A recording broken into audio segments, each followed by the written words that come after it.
मैं तुषार देसाई कक्षा 9 के लिए दुख का अधिकार भाग दूसरा लेकर आपके सामने प्रस्तुत हुआ हूँ।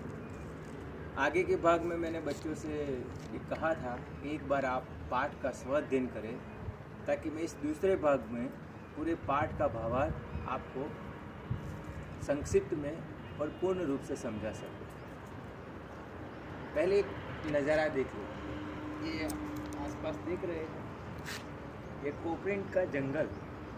आसपास आपको बड़ी बड़ी इमारतें दिखाई देती हैं। आज इमारतें कई जगह काम चालू है पर अभी कोई काम करने वाला है नहीं। हम समझ सकते हैं कि अभी कोरोना महामारी में के चलते समस्त जगह काम बंद है। पर आपने एक बात नोटिस की है, इन बड़ी बड़ी इमारतों को खड़ा करने वाले वो मज़दूर, वो कारीगर कभी भी इन मकानों में रह नहीं पाते। और इन मकानों में जो आप और मुझ जैसे लोग रहते हैं उनका कोई योगदान नहीं होता इन इमारतों की एक भी ईंट रखने में। आज आप टीवी पर कई जगह देख रहे होंगे कि जैसे पर प्रांतीय जो मजदूर वर्ग थे, पर प्रांत के लोग जो यहाँ मजदूरी करने आते थे, तो कई लोग चल के जा रहे हैं, कई किलोमीटर, हजारों किलोमीटर, कई 100 किलोमीटर। इस पाठ दुख के अधिकार, पहला तो इसका शीर्षक इसके लेखक यशपाल शर्मा ने बहुत कटाक्ष में रखा है कि आज हमने सुना था जमीन का अधिकार, गाड़ी का अधिकार, हर चीज़ का अधिकार के बारे में सुना था। पर दुख का अधिकार, दुख तो हम चाहते ही नहीं हैं, किसी को बदुआ भी नहीं देते कि आप दुखी रहो, तो फिर दुख का अधिकार कैसा?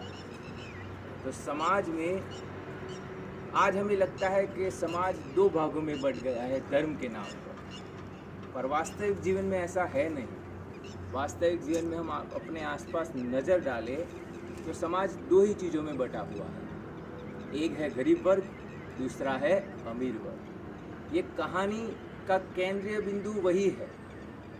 कहानी कई सौ साल पहले लिखी जा चुकी है, मतलब कि उस समय जो समस्या थी वो समस्या आज के समय में विकराल स्वरूप धारण कर चुकी है। आज हम देखते हैं कि कई जगह कई लोगों के पास रहने वाले 2 हैं, महल 10 है, रहने वाले 200 है, पर मकान के नाम पर सिर्फ झोपड़े हैं। तो ये जो सारी दुख भरी संवेदनाएं है, जो हमारे देश की सबसे बड़ी समस्या है, जो आर्थिक तौर पर उभर रही है कि गरीब वर्ग और गरीब होता जा रहा है, मध्यम वर्ग महंगाई के दौर में पिस रहा है और अमीर होता जाता है। और इन दो परिस्थितियों, दोनों ध्रुव है अलग अलग, विरोधी ध्रुव, उसका कहीं भी आपस में मिलान हमें देखने को मिलता। ऐसा भी नहीं है, आज इस महामारी के दौर में हमने देखा है टाटा है, अंबानी है, बहुत सारे उद्योगपति है, अजीम प्रेम जी है, जिन्होंने अपने पैसों का योगदान महामारी से पीड़ित गरीब लोगों के लिए डोनेट किया है अपना पैसा। कई लोग, युवा वर्ग है, कई अन्य लोग हैं जो आज भूखों को खाना, प्यासों को पानी और जिनको जो ज़रूरत है वो मुहैया कराने के लिए तत्पर रहते हैं। पर फिर भी जो वास्तविकता है वो इस पाठ में चरितार्थ है कि दुख का अधिकार। इस कहानी क्या है, किस पाठ का दायरा किस ओर घूमता है? पाठ में एक संक्षिप्त कहानी है। कहानी के माध्यम से जो गरीब वर्ग है उसकी जो व्यथा है वो आपके सामने प्रस्तुत की गई है। कि पाठ में पात्र है भगवाना। भगवाना घर में है उसकी बूढ़ी माँ, भगवाना की बीवी और उसके 2 बच्चे। भगवाना शहर से दूर 1.5 बीघा ज़मीन में खेती बाड़ी का काम करता है, सब्जी फल फ्रूट उगाते हैं और उसे तोड़कर फिर सब्जी मंडी में बेच आते हैं। वैसे उनका गुजारा चलता है। एक दिन सुबह सवेरे भगवाना खरबूजे तोड़ने के लिए खेत में जाता है। वहाँ खेत में कहीं पेड़ पौधों के बीच छुपा हुआ सांप उसे काट लेता है।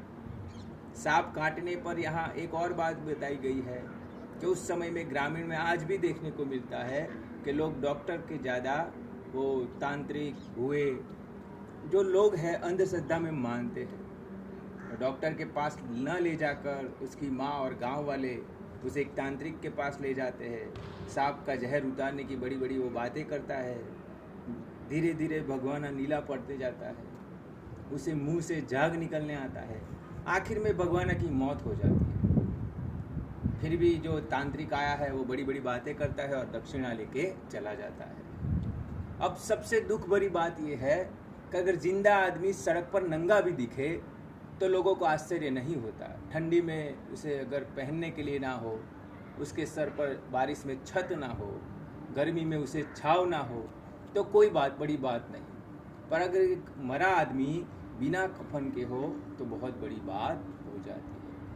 तो जिंदा आदमी को कपड़ा देना शायद इतना उत्साहित ना लगे, पर मुर्दे को कफन देना सबसे बड़ी पुण्य की बात मानी जाती है। इसलिए उसके कफन, उसकी जो अंतिम क्रिया का बंदोबस्त है, उसके पीछे घर में जितने भी 2-4 पैसे होते हैं, घर में जो अनाज होता है, राशन होता है, वो सारा ख़त्म हो जाता है। पंडित को जो दान दक्षिणा देनी है, उसमें सारा पैसा खर्च होता है। घर में अब कुछ बचता नहीं है। भगवाना की बीवी इस शोक के माहौल में बेहोश हो जाती है। बच्चे भूख से रो रहे हैं। अब जो बूढ़ी माँ है वो अपने बेटे का शोक तो है, उसे दुख भी है, पर उसको प्रकट करने का उसके पास समय नहीं है, क्योंकि अब उसके जिम्मे भगवान के बच्चे और उसकी बहू की जिम्मेदारी है। बच्चों की भूख उससे देखी नहीं जाती, और अब भगवान की माँ को उधार देने वाला कोई नहीं है, क्योंकि सामने से आकर कोई उधार इसीलिए नहीं दे रहा है क्योंकि जो उधार चुकाने वाला था, जो कमाने वाला था, घर का एक ही व्यक्ति भगवाना, वो तो चल बसा है। तो अगर उधार पैसा दिया तो वैसा वापस लौटाएगा कौन? किसी भी तरह सहाय ना मिलने पर बेबस होकर दूसरे दिन, जब हम जानते हैं कि हमारे समाज में अगर किसी के यहाँ जन्म होता है या किसी के घर मौत होती है, 12 या 13 दिन का सूतक लगता है।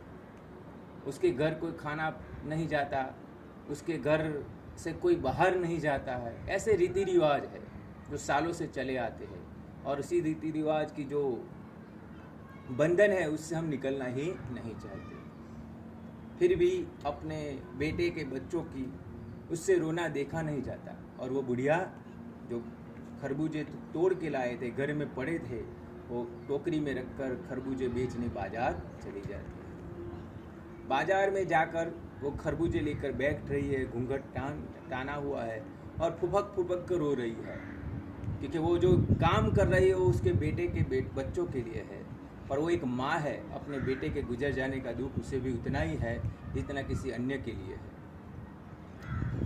आपस में जो बाजार के लोग हैं उस बुढ़िया की वेदना को नहीं समझ पाते, उसकी मजबूरी को नहीं समझ पाते। लोग बस परिस्थितिवश कटाक्ष करना, ताना देना, यही काम उनका होता है। एक व्यापारी बोलता है कि देखो, इनके लिए तो कसम, लुगाई, बच्चे, औलाद कुछ होता नहीं है, पैसा ही सब कुछ है। कल उसका बेटा मर गया और आज वो खरबूजे बेचने आ गई। ये बस इनका पैसा ही सब कुछ है। दूसरा कहता है कि उसका कोई धर्म ना सही, पर दूसरे का धर्म तो ध्यान में रखना चाहिए। इसके यहाँ सूतक है, इस दूसरों को नहीं पता है। कोई और इसके पास से अगर सब्जी या खरबूजा खरीदेगा तो उसका धर्म भ्रष्ट हो जाता है। पास में पड़ा लाला भी यही कहता है कि ये बस पैसों को ही बहुत महत्व देते हैं और पैसे के ही सगे हैं। तो बाजार में जितने भी व्यापारी हैं अलग अलग रूप से उस बुढ़िया को ताने देते हैं। वहाँ से लेखक का गुजरना है। लेखक एक सभ्य है, कपड़े उनके संभ्रांत परिवार से है। लेखक जानना चाहते कि इस बुढ़िया घूंघट में क्यों रो रही है।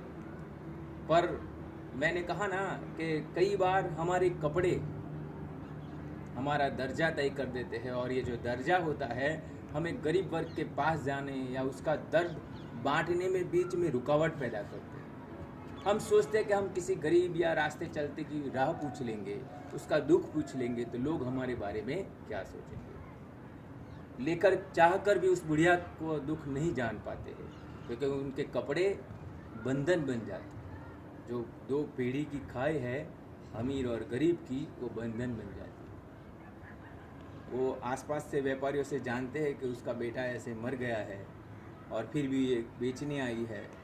लेखक पूरी बात समझ लेते हैं और लेखक को इस वजह से इस बुढ़िया के जो साथ जो हादसा हुआ है, पड़ोस में ही ऐसे ही एक संभ्रांत महिला, खानदानी पैसे वाली महिला के घर ऐसा ही जो हादसा हुआ है, उसका भी बेटा मर गया है। वो 2.5 महीने तक बिस्तर से नहीं खड़ी हुई और आज भी जब भी उसे बेटा याद आता है तो वो बेहोश हो जाती है।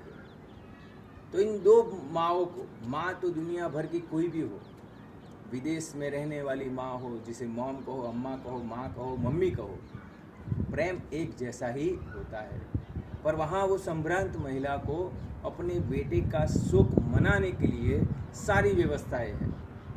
उसके पास दुख का अधिकार है कि वो अपने बेटे का दुख मना सके। उसके सामने कंपेयर करते हैं इस बुढ़िया को, तो लेखक सोचते हैं कि हमारा समाज कैसा है कि एक गरीब आदमी को दूसरा कोई सुख नहीं है जीवन में, पर वो कम से कम चैन से अपने बेटे की मौत का दुख भी मनाने का अधिकार नहीं है। वो मजबूरीवश बाजार में खरबूजे बेचने बैठी है तो लोग कई तरह से उसे ताने देते हैं। खरबूजे बेचना उसकी मजबूरी थी, अगर वो खरबूजे बेचेगी तब जाके उसके बेटे के बच्चे कुछ खाएंगे। उसकी जो बहू है, जो बेहोश है, उसके लिए दवाएं आएगी। लेखक सब समझते हैं और हमारे सामने एक आईना रखते हैं कि हमारे समाज में 2 चीज़ें हैं। एक अमीर वर्ग है जिसे सारी सुविधा है, सारे हक है, यहाँ तक कि दुख मनाने तक का हक है, और दूसरी तरफ लाचार, अभागे, गरीब है जिनके पास अन्य सुख तो नहीं है पर आखिर में दुख का अधिकार भी नहीं है कि वो ठीक से दुख मना पाए। मैं विश्वास करता हूँ कि इस पाठ का भावार्थ आप ठीक से समझे होंगे। आगे के भाग में उसके हम प्रश्न के उत्तर देखेंगे।